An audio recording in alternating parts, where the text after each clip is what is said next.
ways and lead you in a straight path. Tuturuan kita ng mabuting karunungan at gagawin kita sa magandang daan, magandang direksyon. Walang sumunod sa Diyos na napahamak. Pero lahat ang sumuway sa Diyos na mapahamak. Hindi tayo wise nun. Diba? Tignan mo yung mga anak na hindi nakikinig sa mga anak, mga magulang nila. Napupunta kung saan-saan, kung ano na mga nangyayari. Hindi na nakakatapos sa pag-aaral. Paano? Kunwari, hihingi ng allowance, hindi naman pumapasok, nagkikipag-date. Amen? Ganon din ang babae, kala nyo, lalaki lang gumagawa ng ganon? Nako, pag yung anak ninyo ay medyo kumukarangkang na, ha? Marami ng dahilan yan. Ha? Kaya maya-maya, uuwi ang bata, hallelujah. Ang kaso ngayon, 15 years old, napakalaki ng porsyento, 15 years old, pregnant.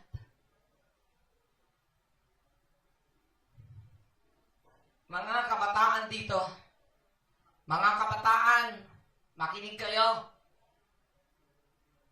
Makinig kayo sa magulang ninyo. Makinig din kayo kay Mami Bishop kasi inilagay ako ng Diyos sa ayaw at sa gusto nyo. Ako yung inilagay sa inyo para alagaan at turuan kayo. Ituro ang tama para ang buhay ninyo ay maging maganda. Amen! Hallelujah! Verse 20, anak. Verse 20. Verse 20. So ko lang may pakita. My child, pay attention to what I say. Listen carefully to my words. Wow! Pay attention, mga kabataan. Mga nagurang na rin. Sino mga nagurang dito? Ayaw niyong umamin? Ha? Naedad? Mga matatanda na lang. Ayaw niyo pa rin. O mga adult na lang. Itaas ang kamay. Tinayo talaga. Kayo talaga. Oh. Praise God. Listen. Hindi lang para tayo makikinig. Carefully. Himayin niyo ang word. Sabi niya, pay attention to what I say. And listen carefully. Carefully. Anong ginagawa? Kinukurot? Ayan. Carefully. Sige, anak. Ano pa yung verse? Kasi meron akong gusto dyan. Verse 23. Gusto ko ipakita yan eh. 23, anak. Guard your heart. Yan. Mga kabataan, tingin nga kayo dyan. Ayan, yung mga kabataan dyan. Yung guard your heart, emotion yan. Kala niyo pag-ibig na yan. Hindi pala. Guard your heart above all else, for it determines the course of your life. Wow, ganda! Ingatan mo ang puso mo sa lahat ng bagay sapagkat yun ang nagbibigay ng tamang buhay para sa'yo. Pumalakpak yung gusto ng ganon. Amen! Praise God. Ito, Proverbs 23 verse 12. Maganda to. Maganda to. Ilagay mo, anak. Take note nyo lang. Take note ninyo. Ha? Sa Proverbs 23 verse 12, commit yourself to instruction. Listen. Inulit-ulit dyan. Ha? Listen carefully to words of knowledge. Kaya nga nilagay dito sa Corinthian kasi, sa 1 Corinthian, yung knowledge ng mundo, tatanggalin ng Diyos yun. Ayaw ng Diyos yung karunungan ng mundo. Ang gusto ng Panginoon, yung knowledge niya, yung karunungan niya ilagay natin. Kaya mga anak, sana gawin natin ito, ang buhay natin ito, ha? I-commit natin ang ating sarili sa karunungan ng Diyos. And, amen, and then listening is the key of wisdom and life. Doon sa verse 30. And to learn, we must love discipline. Eto, pakilagay mga anak. May mga tao na ayaw ng discipline. Pakitake note nyo to, Proverbs 12. 11. 1 to 2. 1 to 2 lang yan. Nilagay ni Papa rin dito, 1 to 11. To learn, you must love discipline. Naintindihan natin mga anak? Para matuto tayo, kailangan nating mahalin ang disiplina. It is stupid. Wow. Anong sabi? Stupido daw ang tao na galit sa pagdidisiplina. It is stupid to hate correction. Yung mga anak, pag nakukorek kayo ng magulang niyo, nakukorek kayo ni Mami Bishop, alam niyo, mapasalamat kayo, may nagtsatsaga magturo sa inyo. Mayroon kayo magturo. Kayo nga, isa lang anak mo anak, di ba? Dumaan naman sa kakulitan ng batang yan. O hanggang ngayon, makulit pa ba?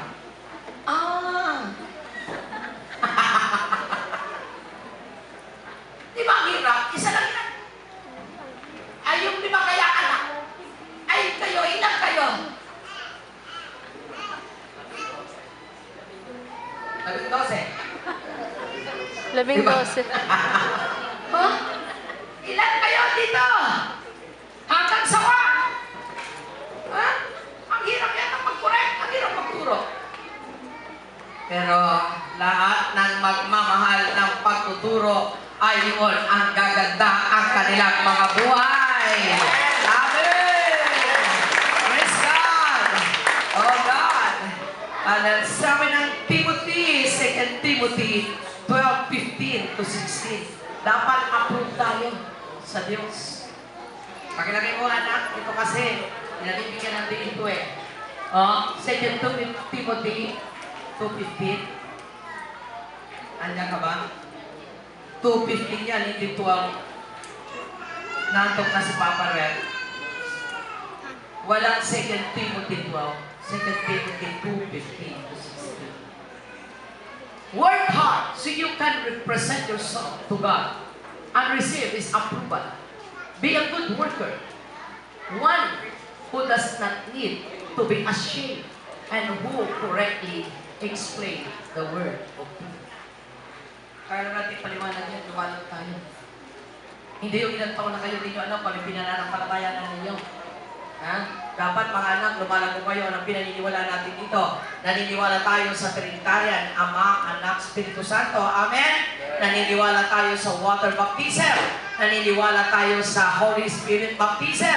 Naniniwala tayo sa babae na pastor. Pastor ako, babae ba ako? Dapat may depensa iyan. Sa Joel chapter 2. Alam niyo, may sumagot may nagtanong sa akin eh. Na paano daw yung sinabi ni Pablo na hindi niya hinahayaan ang babae na mamuno sa lalaki. Ginawa ni Pablo yun, depende doon sa kultura ng mga Hudyo, mga Israelita. Dahil matitigas sa mga kukote, mga chismosa, mga babae doon. Amen? At sabi ko sa kanya, sino po ba ang lumikha ng lalaki? Ang sabi niya, Diyos po. Sino po lumikha ng babae? Diyos. Yun ang sagot ko sa kanya. Kung nilikha ng Diyos ang babae, nilikha ng Diyos ang lalaki, hindi kaya niyang gamitin babae at lalaki. Kahit nga kabayo, kamelyo, ginagamit ng Diyos. Babae pa kaya, hindi gagamitin. Kaya lahat ay naniniwala tayo na ang babae ginagamit, tinatawag niya ng Diyos.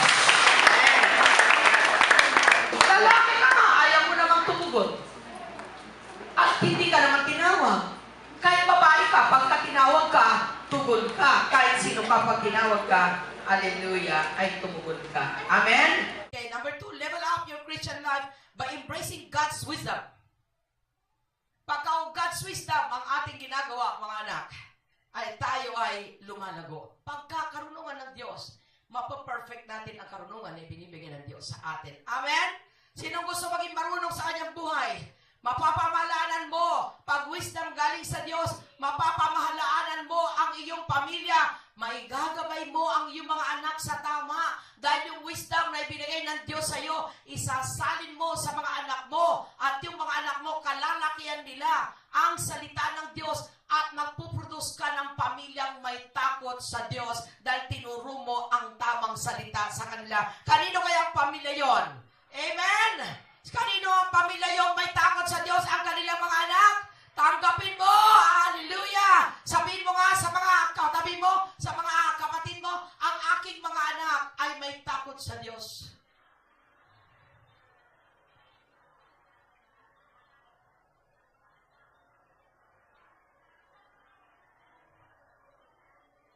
Hallelujah. Amen? Verse 5, lagay nyo na lang dyan, mga anak. Level up your Christian life by embracing God's wisdom. Getting wisdom from God is the wisest thing you can do. Doon sa verse 7. Wisdom will multiply your days. Proverbs 9:10 to 12. Wisdom will multiply your days. How? If you have wisdom, you have to care for yourself. Hindi ka nakakain ng baboy, alam mo nang masama. You will have the long life. Hindi ka na rin gagawa ng ayaw ni Lord. Alam mo nang bawal, hindi mo na gagawin. Kaya, pag may wisdom tayo, it will multiply our days. Proverbs 9:10 to 12. Yes. Wisdom will multiply your days and add years to your life. Kanino kaya yun dito? Hallelujah! Wisdom will multiply your life. Amen! Kanino kaya yun? Ako'y ng aking panalangin lagi deklarasyon, Lord, give me the good health, long life, that I can minister to your kingdom. Amen. Lagi may dahilan. Hallelujah! Getting wisdom from God is the wisest thing you can do. Wisdom will multiply, and treasuring wisdom will make you great. Wow!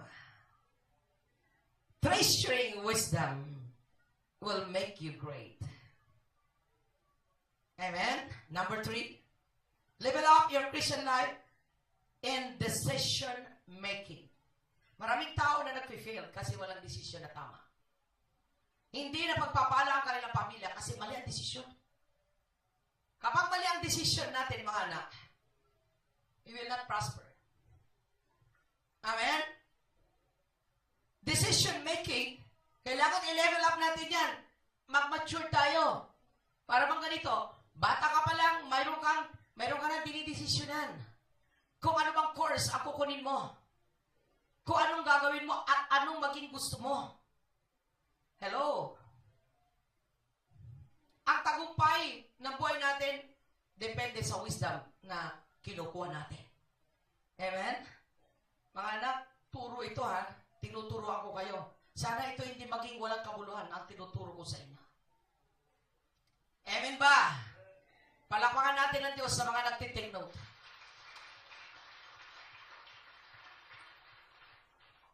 At sa mga hindi nagtitake note, in-encourage ko kayo mag-take note. After this, tatanong ko, may itatanong ako. May tatanungin ako. After my points, I will ask somebody kung ano yung mga points ko. Level up your Christian life in decision making.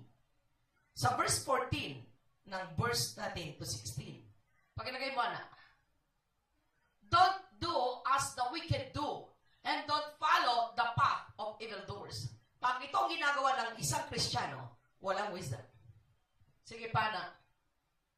Don't even think about it. Don't go what way. Go that way. Turn away and keep moving. Amen?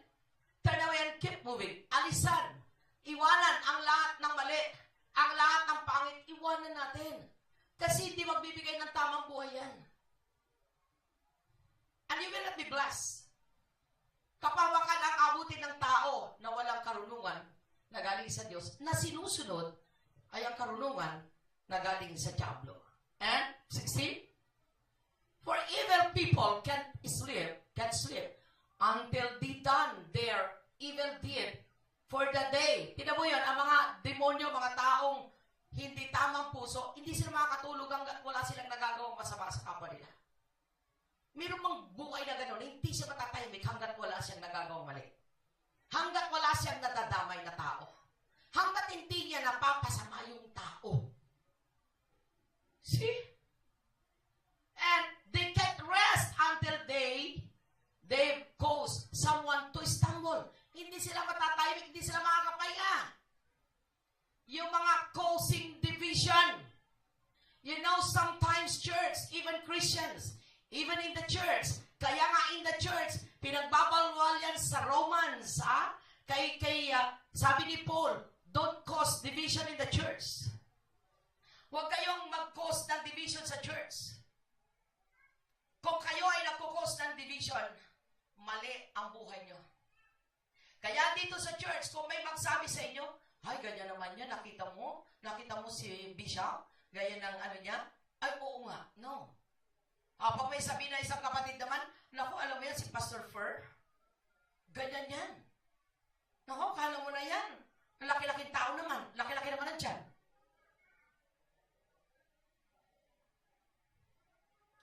Every negative na matanggap ninyo, don't accept. Yung mga tao na negatibo ang tingin sa ibang tao, may solusyon dyan. Matthew 18:15. Puntahan mo kung di ka nabibless sa kapatid mo. Kausapin mo siya. Don't talk to others. Huwag mo nang ikalat. May naririnig nga ako mga anak Sabi niya, may mga ilang kapatiran daw dito, ay hindi raw sila karapat-dapat na maging churchmate niya. Ako, hindi ko pakikingay kasi may wisdom ako para timbangin kung sino tama. Ako yung sinasabing, okay, prove it to me. Dahil maraming taong maninira. Ito yun, Tayo, pakinggan nyo, verse 16. For evil people can't sleep until they've done their evil deed for the day. Ang mga tao na makademonyo, ang kanilang utak, hindi sila makakatulog hanggat wala silang nagagawang ikapapahamak ng kanilang kapwa. Cancel sa GPL. Pag mayroon dito, halimbawa may nagsalita na GPL member na negative, huwag nyo na siyang sagutin. Huwag nyo na siyang ayunan. Sabihin nyo sa kanya, sister, brother, hindi tama yung ginagawa mo. Mananagot ka sa Diyos. Titigil yan. Tama? Di ba, Jenny? They can't rest. Hindi sila mapapahinga. Hanggat hindi sila nakakapagawa ng ika-stumble o ikakisira ng kanilang kapwa. Yun ang iwasang attitude. I'm dealing now with the Christian attitude. Dahil ito yung magpapahamak sa buhay ng mga Kristiyano. Kung hindi tayo lalago. Huwag natin kopyahin ang gawa ng mundo. Tama? Hallelujah! Decision making. Sana tayo. Seeking the advice. Pagka may didesisyonan kayo, ito. Seeking the advice of God through His servant. Mga anak, huwag na kayong mag-seek ng advice kay Mami Bishop pag malala na ang problema nyo. Tama? Konti lang, pwede na kayo magtanong kay Mami Bishop. Kung gusto nyo. Tama? Kung gusto nyo, seek the advice of your pastor. Some of the elders. Kasi dito, sabang si Moses, may binigyan na 50, hundreds, 1,000 hundreds, 50, 20, 10, na nilagay yan, the minor problems will take over the elders who can capable. Pero pagka mga major na makakasira na ng buhay, dinadala kay Moses. Why? Bakit tayo binigyan ng mga ganun mga anak? Para i-avoid ang ating buhay na masira. Para ba ganito? Ito mayroon kayong pinaplano. Napaplano kayo na magnegosyo. Ba't ninyo man lang isik ang advice ng pastor ninyo? Ano ba kayo masyadong marunong? Dahil ibang karunungan ninyo at karunungan ng inilagay ng Diyos sa inyo para mamahala, magbigay ng advice sa inyo, mayroong ibinibigay na wisdom galing sa Diyos at yun ay para sa kaibubuti ng mga anak ng Diyos.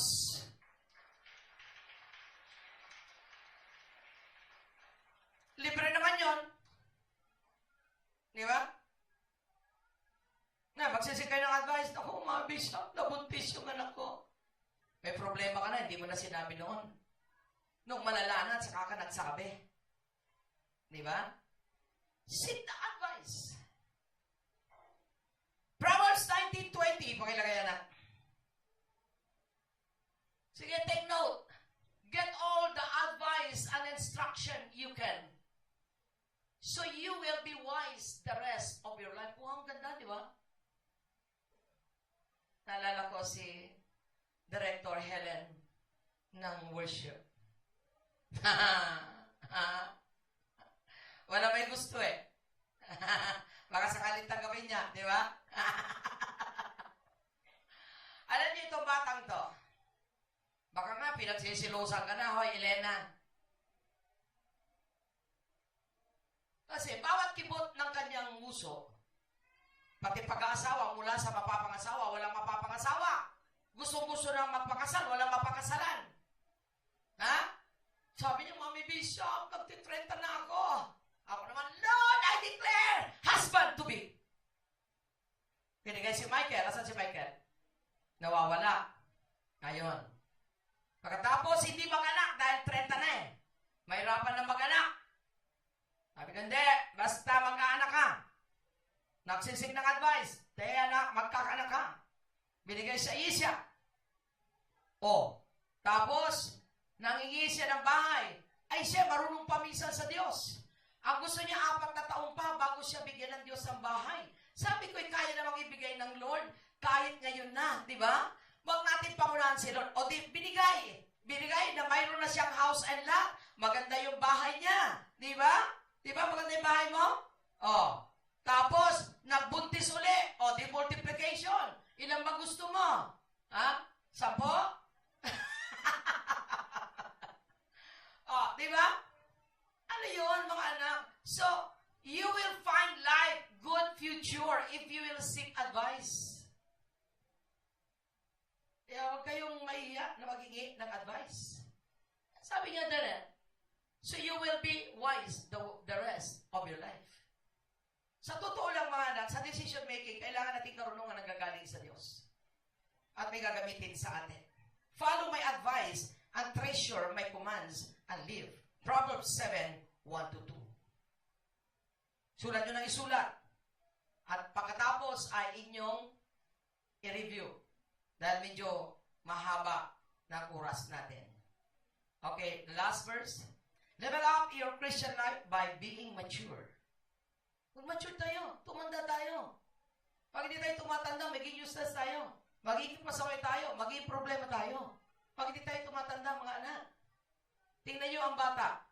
Ang hindi lang tumatanda, yung, ano ba yung bata na special child. Pero mga anak, tayo hindi naman tayo ganun eh. We are very normal person. Sa verse 10-11, forget your childish attitude. Sa 1 Corinthians 13:11, sabi ni Pablo doon, magmula nung ako'y bata, at nung ako'y makakilala sa Lord, kinalimutan ko na yung asal bata. Mature Christians are wise in life. Ephesians 5:15-20. Pag kayo ay mature, magiging wise kayo sa buhay niyo. Gaganda ang buhay. Pakikinabangan ninyo ang magandang buhay. If you will mature and follow the advice, follow the word of God, and be mature and be wise. Kung ang diablo ay wise, the more we become wise. Amen? Than the serpent. Hallelujah. In my conclusion, always aim to level up your Christian life. The greatest way to please God. Amen. God yan, hindi dot. Okay? So, ito yung tinuro sa atin, mga anak. Gawin natin ito. Kailangan natin bigyan ng tama na pagsunod natin sa Panginoon. Tandaan natin, kailangan tayo mag-mature para lang tayong gumanda ang buhay natin bilang Christian. Amen? Tayo natin tumayo. Panginoon, salamat po. Lord, I pray na ang lahat ng tinuro mo ngayong umaga about wisdom, about Christian life. Lord, hindi ito, Panginoon, maging napakinggan lang namin. But Lord, I pray, kayo, O Diyos, at siya magbigay ng paglago ng bawat isa na naririto. Turuan niyo po kami na pahalagahan ang karunungan na nanggagaling sa inyo upang maging maganda ang aming buhay. I declare, magandang maganda ang buhay ng bawat pamilya.